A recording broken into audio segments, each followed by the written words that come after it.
France is quietly becoming the biggest threat to the European Union. For decades, France has acted as one of the EU's main pillars, a country large enough and influential enough to help stabilise the entire union. But today, that pillar is cracking.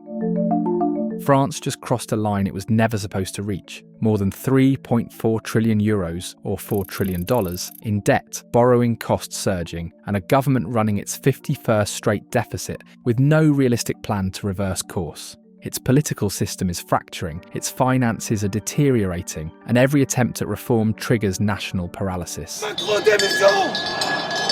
And here's the part almost nobody wants to say out loud. If France loses control of its finances, Europe won't just face another debt crisis. It may face a problem it was never designed to survive. Because France isn't Greece, and it isn't Italy. It's 20% of the entire Eurozone, and the foundations of the euro itself rely on France remaining stable. But right now, France's numbers look eerily similar to the countries that collapsed before it. So the question isn't whether France is in trouble. It's what happens to Europe when its second largest economy becomes the one most likely to break the whole system.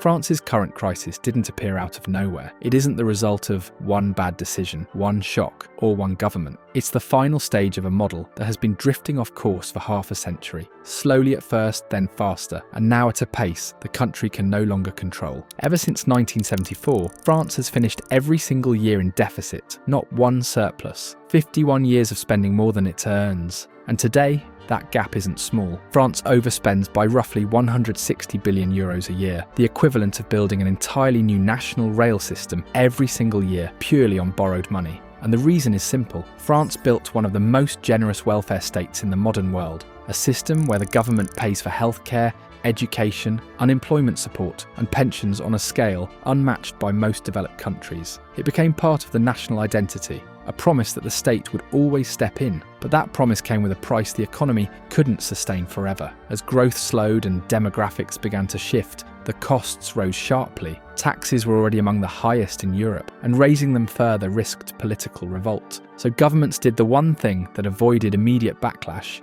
they borrowed. Then came the euro. And suddenly borrowing became cheap, much cheaper than it should have been for a country running permanent deficits. Low interest rates made the system look stable. Debt didn't feel dangerous. Reform didn't feel urgent. So nothing changed. Year after year, France leaned on debt to hold everything together. Not because the system was strong, but because the cracks were still hidden. And those cracks are now widening faster than France can fill them. If France's financial model was already strained, demographics turned it into a full-blown crisis. Because the system France built in the 20th century only works when the population looks like the 20th century, young, growing, and working. Today, that world is gone.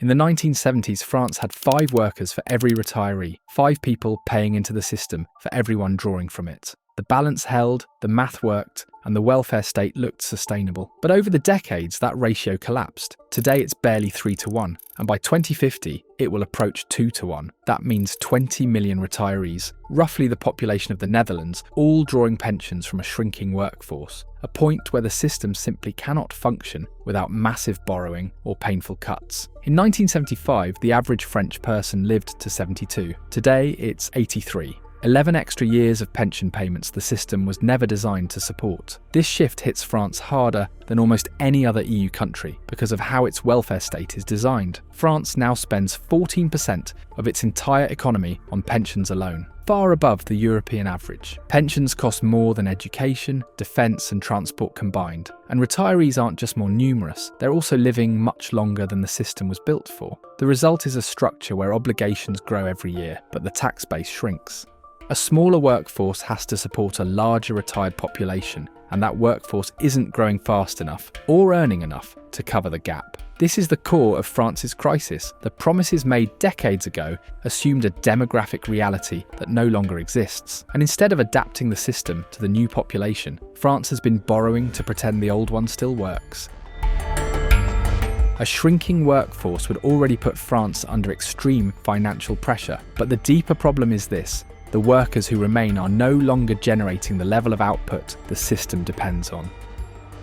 For decades, France's strength was high productivity. It was the counterweight that allowed the country to combine shorter working hours with strong economic performance. But in recent years, that engine has begun to slow. Productivity growth has flattened across much of the economy. In some sectors, it has slipped backwards. And a major reason lies in how the labour market has shifted. More young people are staying in education longer, collecting degrees that don't match the jobs available. Instead of moving into fields that expand national output, many end up in roles that underutilise their skills and add far less to the overall economy. This mismatch doesn't just hurt individuals, it drags down the country's ability to generate tax revenue, fund its welfare state, and keep up with rising obligations. So France is dealing with a rare combination, a smaller workforce, entering later, producing less, at the exact moment when the cost of supporting an ageing population is accelerating. For years, France's underlying weaknesses were hidden by calm economic conditions. As long as growth continued and borrowing remained cheap, the cracks stayed out of sight. That illusion ended in 2008. When the global financial crisis hit, France was forced to increase spending to stabilise its economy.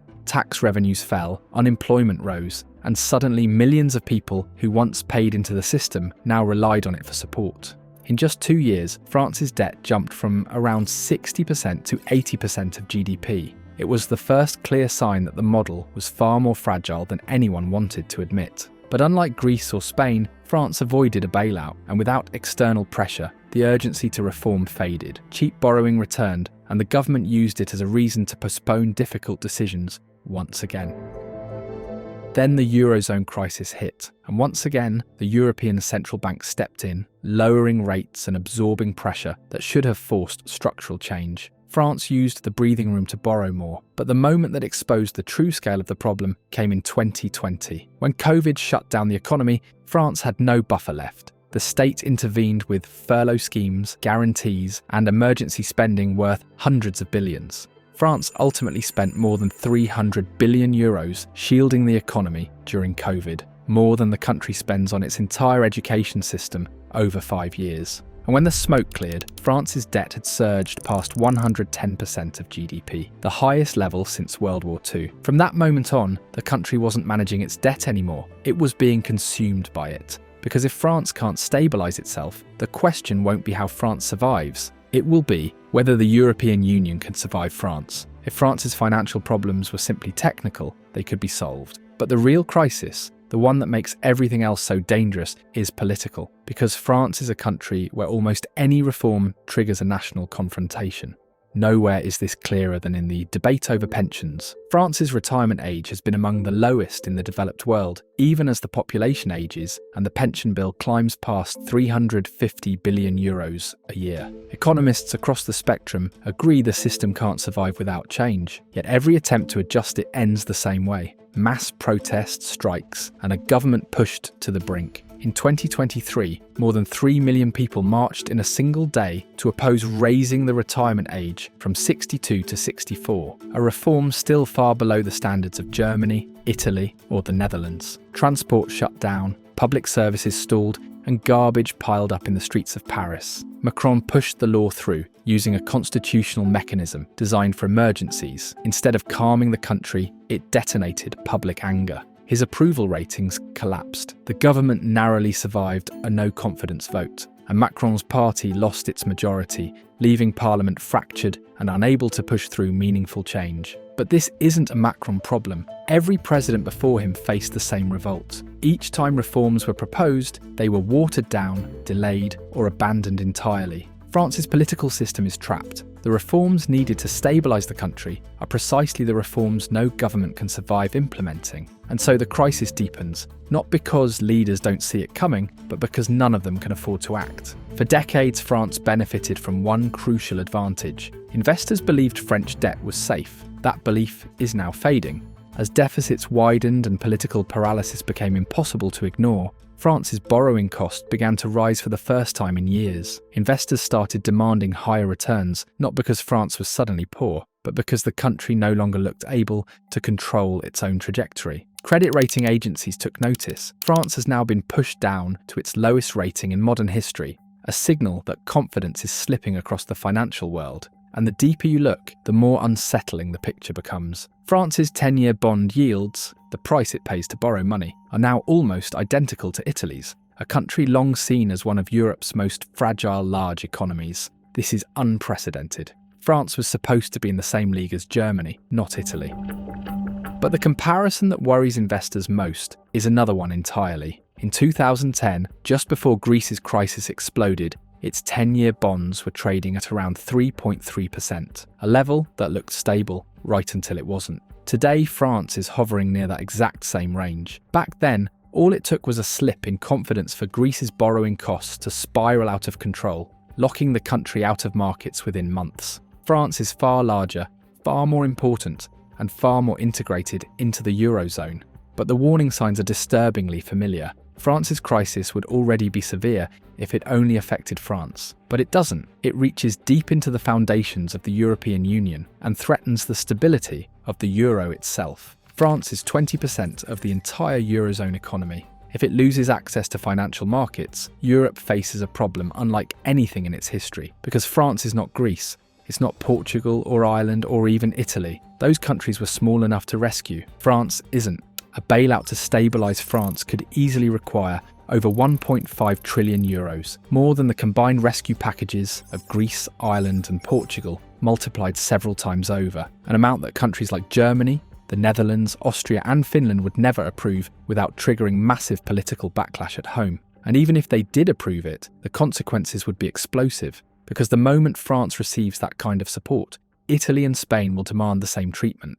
And suddenly the Eurozone stops being a monetary union and becomes something its creators never intended, a permanent transfer union held together by the European Central Bank's balance sheet. But refusing to rescue France is equally unthinkable. A French default would shatter investor confidence in the euro, send borrowing costs soaring across southern Europe, and unleash market panic that could spread through the continent within hours. The euro relies on the assumption that its strongest members always remain stable. If a core country collapses, the credibility of the entire project collapses with it. This is the dilemma Europe cannot solve. If the European Central Bank steps in, it risks breaking the rules that keep the Eurozone coherent. If it stays out, one of the EU's founding pillars could fall and take the currency with it. For the first time, Europe faces a crisis where every option carries the risk of systemic failure. And at the centre of that crisis is France. France's crisis isn't abstract anymore. The numbers are real, the political gridlock is real, and the pressure on the European Union is growing by the month. The country that once helped hold Europe together is now testing the limits of what the EU can handle. The hard truth is that France is running out of room. Its debt is rising faster than its economy. Its population is aging faster than it can adapt. Its political system is too fractured to respond, and Europe has no clear plan for what happens next. If nothing changes, France will eventually reach a point where the markets lose confidence faster than the ECB can restore it. And when that moment comes, the crisis won't stop at France's borders. It will ripple across the entire continent, because the question is no longer whether France is vulnerable. It's whether the European Union can survive if one of its core members reaches the breaking point. And what happens to a union when one of its foundations starts to give way and no one knows how to hold it up?